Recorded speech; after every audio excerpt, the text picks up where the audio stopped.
Hi Tamra, Andy Taylor here. I'm a senior project manager with Red Rock Roofing. I'm here at 1525 Balboa Court, and I'm going to do a quick roof inspection for you here. Bear with me briefly while I make my way up the ladder.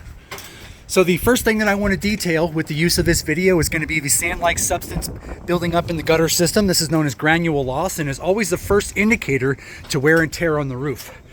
Next thing I want to point out is that the eaves around gutters do have a gutter guard, but that is not drip edge. I'll show you in another spot where it's missing the drip edge. Next thing I want to point out is that underneath these shingles, they used what's called a felt paper.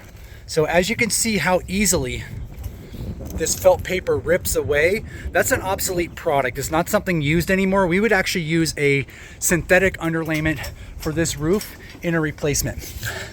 Now, next thing I want to detail is going to be some of the mechanical damage and the wear and tear that's on here. A lot of these edges are starting to fray. You can see the fiberglass starting to show through on these. So there's definitely a little age on this roof.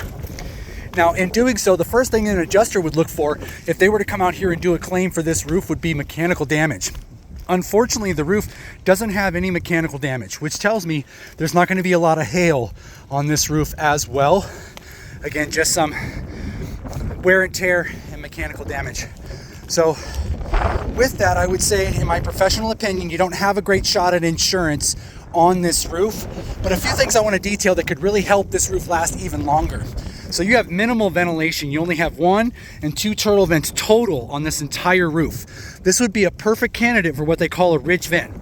Ridge vent would go all the way across, and what that does is that creates a convection inside the attic space where air is coming from the bottom and exiting out the very top. With my ridge vent, it creates what's called a Bernoulli effect. So when wind rushes over the ridge, it creates a suction, actually pulling that air out of the attic space. Much more efficient than any of these little turtle vents that you have.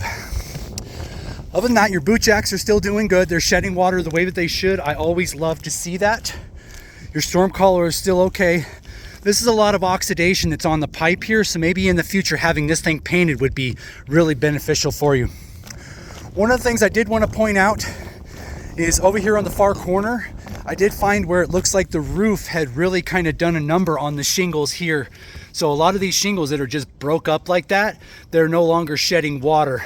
Some of this stuff could be pulling water into the system itself.